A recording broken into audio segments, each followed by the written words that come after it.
की सरकार 18,456 बात करते हैं 8 घंटे का वेतन, लेकिन हम पुरुष मजदूरों को मिलता है 8,000 और महिला मजदूरों को मिलता है 6,000 रुपए। 12-12 घंटे की ड्यूटी करने पर आज मजदूर मजबूर है। तो ये जाहिर सी बात है, मजदूरों की मजदूरी काट काट के, श्रम के शोषण से ही इन उद्योगपतियों की दुकानें, इन उद्योगपतियों के महल, इन उद्योगपतियों के बंगले चलते हैं।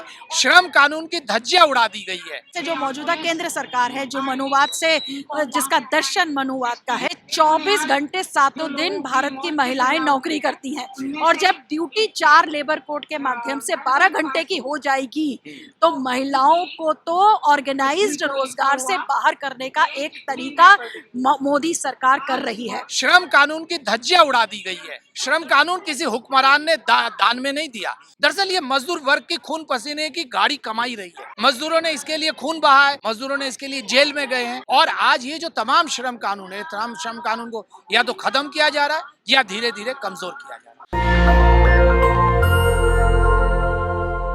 नमस्कार, आप देख रहे हैं नेशनल दस्तक और मैं हूं रंजय कुमार। ठीक मेरे पीछे आप देख रहे हैं कि मई दिवस जुलूस, और आज 1 मई है, अंतर्राष्ट्रीय मजदूर दिवस आज के दिन मनाया जाता है। भारत में 1 मई 1923 से इसकी शुरुआत हुई।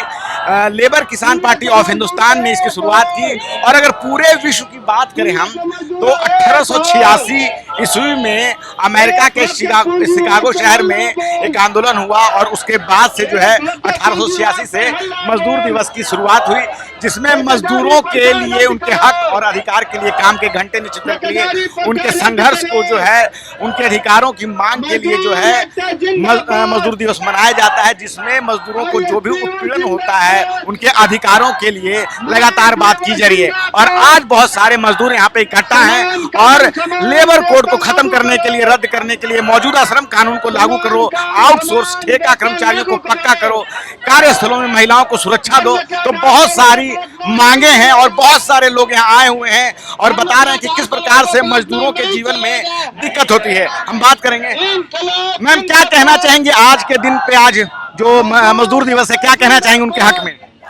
आज मई दिवस है, और इसका महत्व भारत के मजदूरों के लिए, भारत की महिलाओं के लिए विशेष कर के है, क्योंकि आज जिस तरह से केंद्र की सरकार 4 लेबर कोड लागू करके 8 घंटे के काम पर जिस तरह का हमला आज किया जा रहा है, 8 घंटे के अधिकार पर जैसा हमला है, 4 लेबर कोड जो कि महिलाओं की आर्थिक निर्भरता पर विशेषकर हमला करते हैं।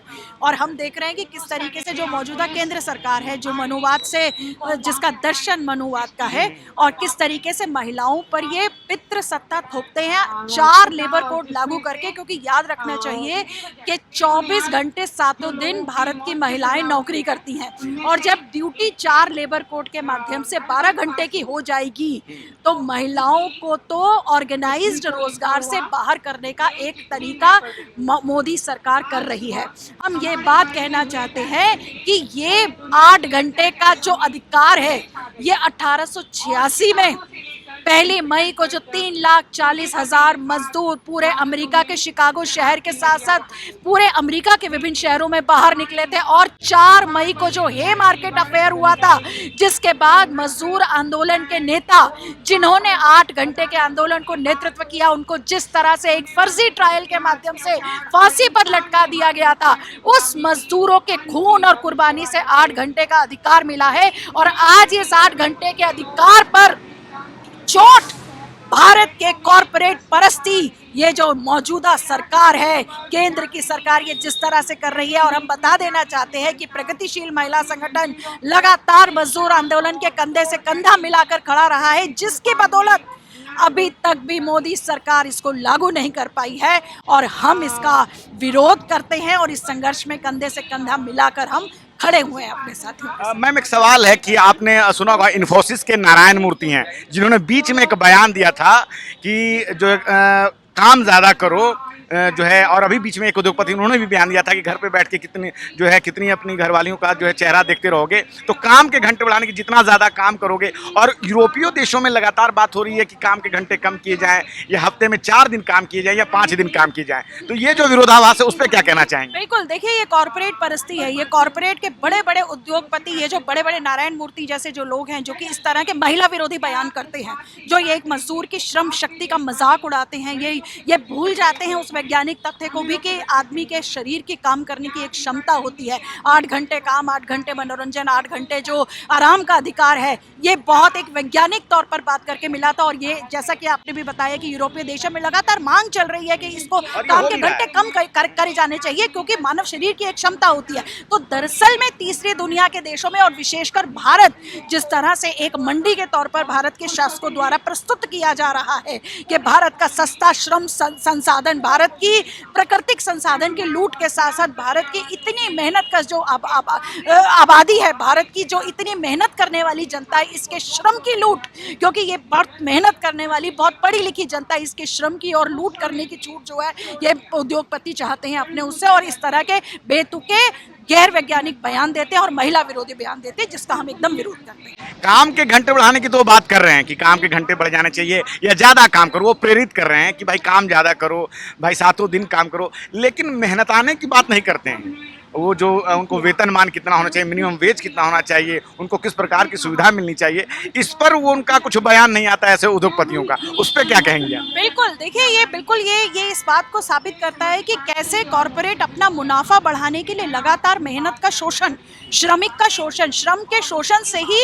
इन उद्योगपतियों की दुकानें, इन उद्योगपतियों के महल, इन उद्योगपतियों के बंगले चलते हैं। और हम लोग इस बात को रखना चाहते हैं कि आप लोग तो जो वेतन आपकी सरकारों ने तय किया है, ये वो वेतन नहीं है जो मजदूर मांग रहा है, क्योंकि मजदूर तो जब मांगेगा, फैज़ अहमद फैज़ के शब्दों में, हम मेहनत कश जग वालों से जब अपना हिस्सा मांगेंगे, एक खेत नहीं, एक देश नहीं, हम सारी दुनिया मांगेंगे। आप तो जो है जो वेतन आपकी सरकारें तय करती हैं, आज संस्थानों के अंदर ठेकेदारों को ठेकेदारी प्रथा के तहत वो वेतन नहीं मिलता है। दिल्ली के औद्योगिक इलाकों में जो दिल्ली की सरकार, चाहे पिछली आम आदमी की सरकार रही हो, चाहे मौजूदा भाजपा की सरकार रही हो, 18,456 बात करते हैं 8 घंटे का वेतन, लेकिन हम जानते हैं महिला मजदूरों को, पुरुष मजदूरों को मिलता है 8,000 और महिला मजदूरों को मिलता है 6,000 रुपए। 12-12 घंटे की ड्यूटी करने पर आज मजदूर मजबूर है। तो ये जाहिर सी बात है, मजदूरों की मजदूरी काट काट के अपना पेट भरने की जो पूंजीवाद की पुरानी परंपरा है, मजदूरों की मेहनत के जरिए से अपने मुनाफे खड़े करना, ये उसी प्रवृत्ति और पूंजीवाद की प्रवृत्ति का ही ये परिचायक है। मैम, एक अभी के समय में ठेकेदारी प्रथा चल रही है जिसमें ठेके पे मजदूरों को लाया जाता है, लेकिन उस दौरान कोई जब हादसा होता है तब जो है उनको कोई क्षतिपूर्ति नहीं की जाती, और ठेकेदार भी जो है उनका वेतन कहीं ना कहीं कम देते हैं। ठीक है, ज़्यादा तो ऊपर से उठाते हैं, लेकिन इस दौरान जो ये भ्रष्टाचार होता है उस पर भी बात नहीं की जाती है। और ठेकेदार जब किसी मजदूर को गांव से लेकर आता है कि सारी सुविधा दी जाएगी, लेकिन सबसे बड़ा होता है कि मेडिकल क्षतिपूर्ति, जब अगर काम के दौरान किसी प्रकार का नुकसान होता है तो वो कोई जवाबदेही तय नहीं हो रही है। देखिए, यही हम कहना चाहते हैं कि पहली बात कि दिल्ली में 2 तरह की ठेकेदारी चलती है। एक ठेकेदारी चलती है दिल्ली के औद्योगिक इलाकों में जो बिल्कुल गैर कानूनी है, कहीं नहीं लिखा हुआ है, वो ठेकेदार के पास भी लाइसेंस नहीं है, फैक्ट्री वाले के पास भी लाइसेंस नहीं है, वर्कर को कुछ पता ही नहीं है कि मैं किसका हूँ, बस उसे ये पता है कि मेरे को जो है फला फैक्ट्री के अंदर जाना, ये आदमी मेरे को तनख्वाह देगा। एक ऐसी गैर कानूनी ठेकेदारी। और दूसरी तरफ जो विशेषकर आज दिल्ली के सहित भारत के तमाम सरकारी संस्थानों के अंदर, वो संस्थान जहां पर की सरकारों को पक्के मजदूर रखने चाहिए उन कामों के लिए, जबकि ठेकेदारी कानून कहता है, contract labour and abolition act है वो, उसका काम है ठेकेदारी को मिटाना।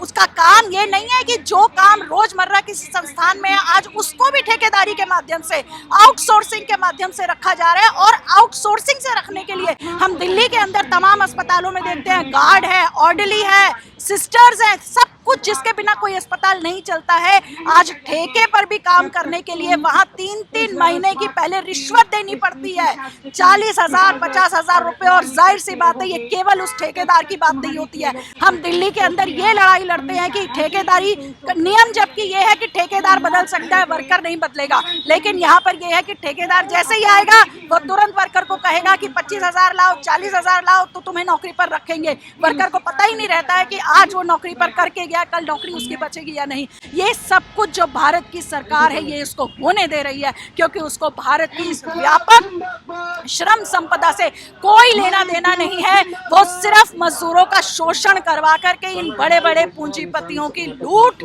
और इनको जिंदा रखने के लिए वो भारत की श्रम शक्ति का शोषण करना चाहते हैं। मैम, आपने हमसे बात की, बहुत बहुत शुक्रिया। तो आज अंतर्राष्ट्रीय मजदूर दिवस और हम देख पा रहे हैं कि कैसे लाल झंडे के नीचे जो है मजदूर वर्ग के और और ये लोग हैं, और उन समस्याओं के ऊपर सरकार को ध्यान दिलाने की बात कर रहे हैं कि किस प्रकार से मजदूरी के घंटे तो बढ़ते जा रहे हैं, लेकिन उस प्रकार से उनका वेतन नहीं बढ़ता है और ना ही उन्हें मेडिकल सुविधाएं दी जाती है। तो बहुत सारी मांगे, और हम देख पा रहे हैं कि कैसे जो है हाथों में प्ले कार्ड लेके दिल्ली सरकार महिला मजदूरों का पंजीकरण करो, प्रगतिशील महिला संगठन IFTU छद्म राष्ट्रवाद से भरनामा नहीं चले। अब हमारे साथ हैं बातचीत करने के लिए IFTU के दिल्ली प्रदेश के प्रेसिडेंट अनिमेश दास जी। आज अंतर्राष्ट्रीय मजदूर दिवस है, उनसे बात करते हैं, जानने का प्रयास करते हैं कि दिल्ली में और देश में जो है मजदूरों की आज की क्या हालात है। हम देखते हैं कि किस प्रकार से भारत के शहर लगातार विकास कर रहे हैं, इंफ्रास्ट्रक्चर जो है लगातार बढ़ता जा रहा है, लेकिन क्या मजदूरों के जीवन में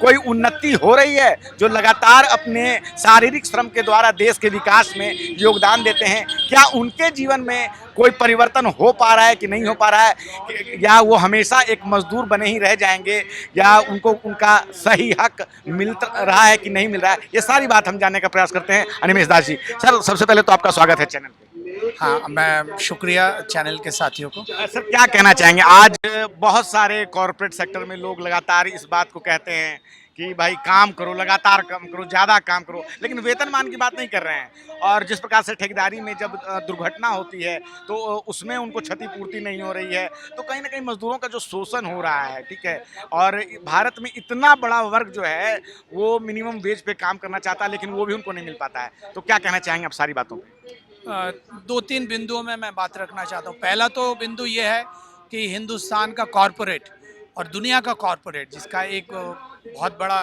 दोनों का एक मेल है, वो आज वकालत कर रही है कि 90 घंटे काम का। दरअसल लार्सन एंड ट्यूब्रो के मालिक ने कहा कि 13 घंटे काम करना चाहिए, आप छुट्टी के दिन अपने बीबी की तरफ देखते रहोगे क्या? दरअसल ये एक सोच है, क्योंकि बहुत सारे लोगों को ये बात पता नहीं कि घर में जो औरतें होती हैं वो कामकाज करती हैं, उसमें बहुत सारे लोग हैं, बहुत सारी औरतें हैं जो फैक्ट्रियों में जाके काम करती हैं और साथ साथ घर का भी काम करती हैं। तो दरअसल ये जो सोच है, कॉरपोरेट सोच, कि हिंदुस्तान की महिलाएं घर के अंदर रहे और वो जो है सुंदर बन के रहे, और वो ये इस बात का नज़रअंदाज कर जाते हैं कि हिंदुस्तान की महिला बहुत बड़ा वर्ग है जो लगातार काम करते हैं। जो 13 घंटे पर वीक की बात जिन लोगों ने की है, लार्सन एंड ट्यूब्रो जिस देश से आते हैं, यूरोप के जिस देश से, वहाँ पर आज 5 घंटे 6 घंटे काम की वकालत की जा रही है। वहाँ का मजदूर आज 5-6 घंटे की बात कर रहा है। उसी तरह इन्फोसिस के मालिक ने पिछले दिनों में उन्होंने कहा कि 72 घंटे की काम की मांग की। दरअसल ये कहीं ना कहीं मोदी सरकार की जो 4 लेबर कोड कहीं ना कहीं उसके साथ इसका जो है तालमेल बैठता है। और जब वैश्विक पूंजी हावी है, जब पूंजीवाद आज अपने संकट में भी है और साथ साथ हमलावर भी है, वो 8 घंटे की जो वर्क शेड्यूल है, वो 8 घंटे के वर्क शेड्यूल को 12 घंटे में ले जा रहा है। दरअसल 8 घंटा मई दिवस का एक पैगाम था कि मजदूर 8 घंटा काम करेगा, 8 घंटा आराम करेगा, और वो 8 घंटा उसको मनोरंजन के लिए था। मजदूर ताकि वो अपने परिवार को लेके घूम सके, अपने परिवार के साथ वो समय बिता सके, वो पढ़ सके, वो लिख सके, वो तमाम दुनिया की जो तमाम खूबसूरत चीज़ें हैं जो उसने अपने हाथों से बनाया, वो खूबसूरत चीज़ों का आनंद मजदूर वर्ग भी ले। इसलिए ये वर्क शेड्यूल आया था। और शिकागो के आज से 140 साल पहले शिकागो के मजदूरों ने इसी लड़ाई को लड़ा था। और आज हिंदुस्तान में 4 लेबर कोड के ज़रिए से जो कॉरपोरेट का जो वैश्विक पूंजी है, जो मोदी सरकार के जो कॉरपोरेट का जो गुलामी है, जो कम्युनल उसका जो एजेंडा है, वो कॉरपोरेट कम्युनल एजेंडा को लागू कर रही है। एक तरह से मजदूरों को कम्युनल इसमें बांट रही है, और दूसरे तरह से वो कॉरपोरेट का जो एजेंडा है, कॉरपोरेट का एजेंडा को लागू कर रही है। जो तीसरा बिंदु इसके अंदर है कि अगर ये सरकारी आंकड़े बता रहे हैं पिछले 4 साल के दौरान पोस्ट कोविड मजदूर वर्ग की जो वेतनमान है, वेतनमान में बहुत ज़्यादा वृद्धि नहीं हुई है। यानी कि वेतनमान में आधा से लेके 1.4% की वृद्धि हुई है, वेरस कॉरपोरेट का जो वृद्धि हुई है, हिंदुस्तान आज दुनिया में जो कहते हैं कि largest billionaire, fastest growing billionaire जो है वो हिंदुस्तान में। तो दरअसल ये 2 बड़ा सवाल है। एक तरफ यह है कि जो पूंजीपति है, जो खरबोपति हैं, उनका पैसा, उनका मुनाफा और ज़्यादा बढ़ रहा है, और हिंदुस्तान के जो साधारण मजदूर वर्ग है, जो साधारण काम करने वाले लोग हैं, उनका वेतनमान स्थिर है। अगर हम महंगाई के साथ उसको जोड़ ले तो उसका वेतनमान, अगर काम के घंटे के साथ उसको जोड़ ले तो उसका वेतनमान पीछे हुआ है। और लास्टली एक जो सवाल है, जो चौथे बिंदु में हम बात करना चाहते हैं, श्रम कानून की धज्जियां उड़ा दी गई है। दरअसल तमाम श्रम कानून किसी हुक्मरान ने दान में नहीं दिया। श्रम कानून मोदी या राहुल गांधियों ने अपने दान में वो हिंदुस्तान के मजदूरों के ऊपर, हिंदुस्तान के आवाम के ऊपर भला करके नहीं दिया। कांग्रेस और बीजेपी ने इसको जो है हमें दान में नहीं दिया। दरअसल ये मजदूर वर्ग की खून पसीने की गाड़ी कमाई रही है। मजदूरों ने इसके लिए खून बहा है, मजदूरों ने इसके लिए जेल में गए हैं। और आज ये जो तमाम श्रम कानून है, तमाम श्रम कानून को या तो खत्म किया जा रहा है या धीरे धीरे कमजोर किया जा रहा है। सर वो बताएं, जो 4 लेबर कोड हैं जिसका कि आप लोग विरोध भी कर रहे हैं, आप हमारे श्रोताओं को बताएं कि 4 लेबर कोड हैं क्या जिसके खिलाफ जो है सारी चीजें चल रही हैं? 4 लेबर कोड दरअसल मोदी सरकार कोविड पैन डाउन, जब पूरा देश पैन डाउन में था, जब पूरा देश कोविड से त्रस्त था, जब संसद के अंदर 45 मिनट के बहस के अंदर बिना बहस कराए उसने 3 काले किसान कानून पास किए थे और 3 लेबर कोड पास किया था। हिंदुस्तान के किसान ने 11 महीने जो है ना उसने लड़ाई लड़ी, दिल्ली की सरहद में उसने लड़ाई लड़ी 11 महीने, 970 शहादतें हुई। और इस सरकार को एक सरकार जो किसान विरोधी सरकार है, उस सरकार को मजबूर किया कि इसको वापस ले। साथ साथ मोदी ने सरकार ने 3 लेबर कोड भी किया था। एक लेबर कोड था जिसे हम लोग वेज कोड कहते हैं, वो वेज कोड पहले ही उसने पास किया था। लेकिन ये 4 लेबर कोड के साथ साथ उसने नियम भी बनाए, लेकिन हिंदुस्तान के मजदूर आंदोलन के डर से आज भी लागू नहीं कर पा रहा। अब सवाल ये है कि 4 लेबर कोड क्या है। दरअसल क्या है, हिंदुस्तान में 39 श्रम कानून है। 29 श्रम कानून को इसने कंबाइन करके 4 लेबर कोड बनाया। 4 लेबर कोड अगर हम लोग पढ़े तो पुराने कानून और 4 लेबर कोड में बहुत ज़्यादा फर्क नहीं है, लेकिन जो छोटे छोटे फर्क किए हैं वो दरअसल श्रम कानून के जो बुनियादी सवाल है। बुनियादी सवाल क्या है कि बुनियादी सवाल है कि हमें ट्रेड यूनियन का अधिकार है। बुनियादी सवाल यह है कि कलेक्टिव बार्गेनिंग जिसे हम लोग कहते हैं, हम एक समूह बना के हम सरकार से या मालिक से हम लोग अपनी मांगों को मना सकते हैं। कलेक्टिव बार्गेनिंग की प्रथा को उसने खत्म कर दिया। हड़ताल, मजदूर आंदोलन आज़ादी के पहले भी, आज़ादी के बाद भी और दुनिया के अंदर जब से मजदूर वर्ग का उदय हुआ है, मजदूरों की हड़ताल ने मजदूरों को बहुत सारी चीज़ें दिलाने में मदद किया, उसके अधिकारों को मदद किया। हड़ताल के ऊपर इसने पाबंदी लगाई है। जो सामाजिक मजदूरों के सामाजिक नियम हैं, जैसे सोशल सिक्योरिटी है, फैक्ट्री एक्ट है, जैसे फैक्ट्री के अंदर सुरक्षा का कानून है, ये सारे कानून को उसने डाइल्यूट किया है। फैक्ट्री एक्ट जो आज जो परिभाषा, फैक्ट्री की परिभाषा 20 मजदूर से फैक्ट्री की परिभाषा होती है, लेकिन सरकार ने इसको जो 50 मजदूरों की परिभाषा में ले गए। जहाँ पर 50 से नीचे मजदूर होंगे वहाँ पर कानून लागू करना मुश्किल हो जाएगा, इसलिए फैक्ट्री की भाषा को जो है 50 मजदूरों को पढ़ लिया है। ठेकेदारी प्रथा को इसने जायज़ ठहराया। आमतौर से 12मासी काम में ठेकेदारी प्रथा लागू नहीं होता है, लेकिन मैं पिछले 10 साल से ठेकेदारी प्रथा को लागू किया जा रहा है। आज भी ये माना जाता है कि 20 से ऊपर जहाँ पर मजदूर है वहाँ पर ठेकेदारी प्रथा का नियम लागू होगा। सरकार ने 4 लेबर कोड पे इसको 50 से ऊपर ले गए। इसका मतलब ये कि 50 से नीचे जो मजदूर होगा जिस कंपनी में या इस ठेकेदार के नीचे, वो श्रम कानून के दायरे से बाहर हो जाएगा। ये है 4 लेबर कोड। 4 लेबर कोड मजदूर आंदोलन के जो तमाम बुनियादी सवाल है, जो सवाल को सुधार होना चाहिए, वो सवाल को उसने जो पहिया उल्टा घुमाया और वो सुधार को ही चोट पहुंचाई है। अनिमेश जी, आपने हमसे बात की, बहुत बहुत शुक्रिया। तो हमारे साथ बात कर रहे थे अनिमेश दास, जो कि इफ्टू के अध्यक्ष हैं दिल्ली प्रदेश के, और उन्होंने विस्तार से बताया कि 4 लेबर कोड क्या हैं और किस प्रकार से लगातार जो कॉरपोरेट सेक्टर है वो काम के घंटे बढ़ाने की तो बात करता है, उत्पादकता बढ़ाने की बात करता है, लेकिन मजदूरों के अधिकार की, उनके जो है उनको मिनिमम वेज की जो उनकी न्यूनतम मजदूरी है उसकी बात नहीं कर रहा है। आज अंतर्राष्ट्रीय मजदूर दिवस है। 1 मई को पूरे विश्व में ये दिवस मनाया जाता है जिसमें मजदूर के अधिकारों के और उनके हक की बात की जा रही है। हम देख पा रहे हैं कि लगातार किस प्रकार से यहाँ पे बहुत सारे लोग आज यहाँ इकट्ठा हैं और सरकार से 4 लेबर कोड कानून को रद्द करने की जो है नहीं लागू करने की बात कर रहे हैं, क्योंकि अभी तक ये लागू नहीं हुआ है। और इस प्रकार से आज पूरे विश्व में मजदूर एक साथ हैं और अपने हक और अधिकार की आवाज उठा रहे हैं। मैं रंजय कुमार, कैमरामैन आशीष के साथ, नेशनल दस्तक। धन्यवाद। नेशनल दस्तक की आपसे गुजारिश है कि अगर इसको बचाना चाहते हैं तो नेशनल दस्तक को सब्सक्राइब करने के लिए रेड कलर के सब्सक्राइब बटन को दबाएं, फिर बेल आइकन की घंटी दबाएं। नेशनल दस्तक को बचाने के लिए बहुत जरूरी है कि हर खबर को शेयर करें, लाइक करें, कमेंट जरूर करें।